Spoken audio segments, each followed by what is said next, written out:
Makin hari makin lucu kasus ijazah mantan Presiden Jokowi ini, teman-teman ya. Kemarin ada Egy Sujana dan Damheri Lubis mendatangi rumah Jokowi minta di SP3, ternyata juga di SP3. Jadi karena mendatangi rumah Jokowi. Padahal teman-teman ya, SP3 itu kan surat perintah penghentian penyidikan. Kenapa dihentikan? Karena kurang bukti, teman ya, tidak bisa berlanjut ke proses hukum. Nah, mestinya teman, yang di SP3 itu bukan hanya 2 orang, tapi semuanya di SP3. Kalau itu memang tidak memenuhi kriteria hukum. Tapi yang terjadi, hanya 2 orang itu yang datang ke rumah Jokowi minta SP3, akhirnya di SP3. Nah, teman-teman, menarik untuk kita perbincangkan. Saya Kang Aman, inilah Enjoy Channel News.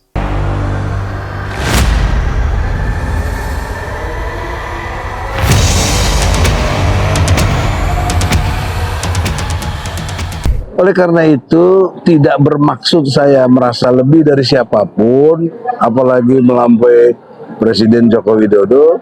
Kita ini RJ. RJ itu kesepakatan. Nggak bisa saya mohon, nggak bisa Jokowi juga mohon. Kalau dia mohon saya nggak setuju, saya mohon dengan kan nggak jadi, gitu loh itu teorinya. Dan tidak benar kalau saya mengajukan RJ lebih dulu, tidak benar. Lalu yang menarik lagi, Bapak Jokowi yang terhormat, dia menyatakan saya harus bagaimana. Nah disitulah baru ada RJ itu.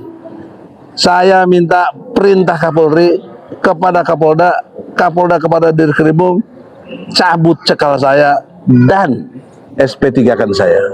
Itu yang saya bilang tuh.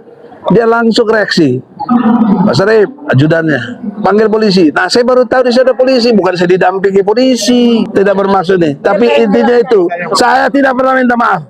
Assalamualaikum warahmatullahi wabarakatuh, teman-teman. Jumpa kembali dengan Enjoy Channel. Kali ini kita akan membahas kembali mengenai kasus dugaan ijazah mantan Presiden Jokowi yang diduga palsu, yang sampai hari ini juga belum kelar, teman-teman. Walaupun pihak Roy Suryo CS sudah menjadi tersangka, namun kasusnya ini belum ada progres terkait apakah akan segera disidangkan atau tidak. Walaupun kemarin teman ya, pihak kepolisian sudah melimpahkan ke kejaksaan, tetapi itu pun menurut Dr. Tifa ini masih prematur, teman. Kalau masalah ini dilanjutkan ke kejaksaan. Kenapa begitu? Karena ada beberapa saksi ahli yang diajukan oleh Dr. Tifa itu belum dilakukan pemeriksaan. Nah, teman-teman, mengenai SP3 ini ada pandangan dari pengacara Roy Suryo, Ahmad Qasimuddin. Nah, teman-teman, untuk lebih jelasnya, coba kita tonton video yang satu ini. Kesempatan ini dalam tema diskusi membedah KUHP dan KUHP baru, menentukan nasib Jokowi. Apakah nasib Jokowi seperti foto di atas, hidup tapi seperti mayat begitu, sudah tak berkuasa tetapi seolah-olah masih berkuasa. Kenapa? Ternyata sekarang orang-orang kalau mau dapat SP3 itu tidak ke polisi tapi cukup ke Solo. Terbukti ada dua orang berkunjung ke Solo dapat SP3 dan terbongkar menurut orang yang konon namanya Egy Sujana. Dia datang ke Solo, dia marah-marah ke Jokowi. Lalu apa yang bisa saya lakukan? Kata Egy Sujana, Anda perintahkan Kapolri, perintahkan tindak pidana umum untuk SP3 saya. Lalu katanya Jokowi memanggil polisi dan perintahkan itu. Berarti benar kan? Kendali hukum di negara kita tidak lagi pada asas dan peraturan, mungkin juga tidak lagi terikat dengan KUHP dan KUHP baru, tapi dikendalikan oleh Solo. Sampai ada kelakar di sosial media. Kelakarnya begini, Donald Trump itu memberikan saran kepada Maduro agar dia datang ke Solo agar bisa mendapatkan SP3. Itu kelakarnya. Saking hebatnya Solo ini ya, sampai Donald Trump pun merekomendasikan Maduro untuk datang ke Solo. Tapi saya berkelakar pula, kayaknya Maduro nggak mau ke Solo karena dia khawatir, takut dianggap pengkhianat oleh rakyatnya. Jadi sekali lagi, apapun yang terjadi, jangan pernah mendatangi Solo. Apapun alasannya, kalau Anda sudah datang ke Solo, berarti Anda sama saja melakukan deklarasi pengkhianatan kepada seluruh rakyat Indonesia. Dan statement ini sebenarnya sudah saya berikan ya dengan tegas saat di Polda Metro Jaya. Apa saat itu di Polda Metro Jaya sudah ada narasi untuk mendamaikan, memanfaatkan tim Komisi Reformasi Polri yang katanya akan melakukan mediasi oleh oleh para pihak dan nanti akan ada penyelesaian restoratif justice. Sejak saat itu sudah saya katakan dengan tegas, siapapun yang berdamai dengan Jokowi berarti dia melakukan deklarasi pengkhianatan kepada rakyat. Ternyata kata-kata itu tidak lebih berharga ketimbang rayuan SP3. Ternyata ada orang yang lebih memilih SP3 ketimbang dianggap sebagai pengkhianat rakyat. Tapi ya sudahlah, hidup ini kan pilihan. Kita tidak pernah dipaksa untuk menjadi pejuang dan kita juga tidak ditinta untuk memilih menjadi pecundang. Tetapi sekali lagi, perjuangan kita, amal kita itu sejatinya tidak sedang kita pertanggungjawabkan kepada rakyat, tidak sedang kita pertanggungjawaban kepada anak dan cucu kita, tapi sejatinya perjuangan kita akan pertanggungjawaban di hadapan Allah Subhanahu wa Ta'ala. Dan saya tegaskan, setiap orang akan mendapatkan sesuai dengan apa yang dia niatkan. Innamal a'malu binniyat. Siapa yang meniatkan mencari dunia, maka dunia yang dia akan dapatkan. Siapa yang meniatkan diri untuk cari akhirat, Allah katakan akhirat dapat, dunia pun akan bertekuk-lukuk di hadapan kakinya. Buku dia. Saya nggak enak katanya kalau ngasih apa-apa dikira orasi. Tapi memang itu apa. Itu teman ya, sangat berapi-api apa yang disampaikan oleh Ahmad Qasiruddin mengenai mantan Presiden Jokowi, teman-teman. Dimana kalau kita lihat teman, memang ini menjadi satu tolak ukur teman ya. Bagaimana sebuah SP3 itu bisa dilakukan dari rumah Jokowi. Jadi ketika Egy Sujana dan Mario Lubis ke rumah Jokowi, minta SP3 itu di SP3 teman, dihentikan. Padahal yang lain ini masih statusnya menjadi tersangka. Kasusnya sama, tetapi 2 orang bebas, yang lainnya tidak, masih statusnya tersangka. Ini menjadi sesuatu yang aneh teman, terkait penegakan hukum mengenai ijazah mantan Presiden Jokowi. Tetapi Ahmad Qasiruddin tidak akan pergi ke rumah Jokowi yang ada di Solo teman ya, tetap akan berjuang sampai selesai di pengadilan teman. Kenapa begitu? Karena memang kasus ini adalah hitam putih teman-teman ya, asli atau palsu, hanya itu 2. Jadi tidak ada perdamaian sebenarnya. Jadi tidak ada istilahnya perdamaian, karena perdamaian itu adalah sesuatu yang menjadi kesepakatan. Padahal ini teman, ini masalah, ada 2 pilihan, yaitu asli atau palsu ijazah Jokowi. Makanya ini harus segera disidangkan di pengadilan. Apakah tudingan Roy Suryo yang mengatakan ijazah Jokowi itu palsu, atau sebaliknya memang Jokowi itu memiliki ijazah asli. Nah teman-teman, terkait ijazah mantan Presiden Jokowi ini ada pernyataan yang juga cukup bagus yang disampaikan oleh Pak Refli Harun.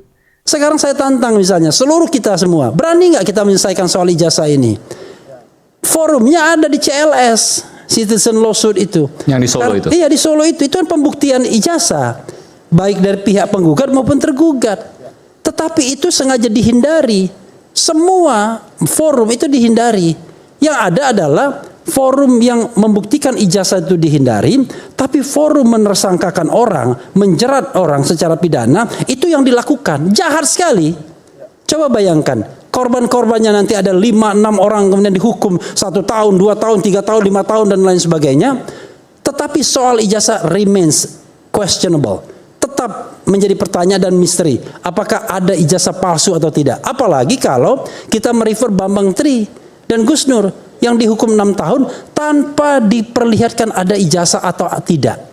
Nah ini yang saya appeal kepada kita semua, kita menggunakan rasionalitas. Bisa nggak kita menyelesaikan bangsa ini, persoalan bangsa ini dengan kejujuran, keotentikan, jalan yang benar, jalan yang lurus. Saya juga misalnya ya, kalau ijazah itu firm asli, kita minta maaf kalau memang firm asli. Bentar. Tapi kalau seandainya Pak Jokowi menunjukkan dan kemudian dibuktikan bahwa ijazah itu asli, Anda bersedia minta maaf? bro, sekarang masalahnya adalah Ya nggak, ini misalnya. iya harus ada atau tidak, itu aja.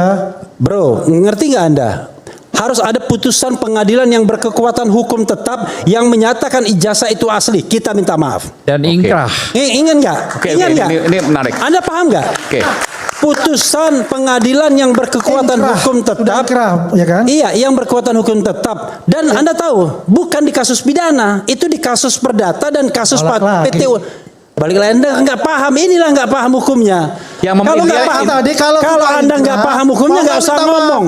Bro, Saya kan boleh. kalau Anda nggak paham hukumnya nggak usah ngomong. Saya mengatakan Ya, yang namanya ijazah asli itu hanya bisa diputuskan dengan pengadilan baik perdata maupun petun. Kalau tidak ada putusan itu, maka tidak ada pembuktian ijazah itu palsu atau tidak, asli atau tidak. Dan itu putusan- masalahnya. dan- Anda harus ngerti. You understand what I mean? Begini. Cukup jelas teman ya apa yang disampaikan oleh Pak Refli Harun mengenai ijazah mantan Presiden Jokowi. Jadi memang teman ya, untuk membuktikan ijazah mantan Presiden Jokowi itu lewat pengadilan. Nah, Refli Harun menyatakan bahwa yang bisa nanti adalah pengadilan perdata dan PT UN teman ya. Apakah nanti dinyatakan asli atau palsu di situ teman ya. Baru setelah itu asli atau palsunya itu sudah didapatkan, maka proses hukum selanjutnya ada di beberapa pihak yang termasuk Roy Suryo teman ya. Apakah nanti Roy Suryo bebas atau menjadi tahanan? Nah, itu semua berangkat dari keputusan pengadilan, petun atau perdata. Nah, kali ini teman akan ada pengadilan di Solo ya, di Surakarta mengenai CLS, Citizen Law Suite. Itu mestinya Jokowi datang untuk membuktikan ijazahnya, karena di situ adalah untuk membuktikan ijazah mantan Presiden Jokowi. Tapi pihak Jokowinya tidak datang, ijazahnya pun juga tidak hadir di persidangan CLS teman-teman ya. Padahal ini dinantikan publik untuk membuktikan kebenaran ijazah mantan Presiden Jokowi. Tetapi saya lagi teman, Jokowi tidak hadir. Padahal sebelumnya Jokowi sering mengatakan akan hadir di persidangan, akan menunjukkan ijazahnya di muka pengadilan, di muka hakim. Itu beberapa kali Jokowi mengatakan. Tapi kenyataannya ketika sidang CLS di Pengadilan Negeri Surakarta, pihak Jokowi tidak datang, ijazahnya pun juga tidak dibawa. Ini menjadi tolak belakang teman ya, apa yang disampaikan Jokowi tidak sesuai dengan kenyataan. Nah itu teman yang bisa kita bahas kali ini. Terima kasih sudah menonton. Jangan lupa tetap like, subscribe, share, dan komen di channel ini agar kita bisa membangun channel ini menjadi lebih baik lagi. Sukses selalu. Assalamualaikum warahmatullahi wabarakatuh.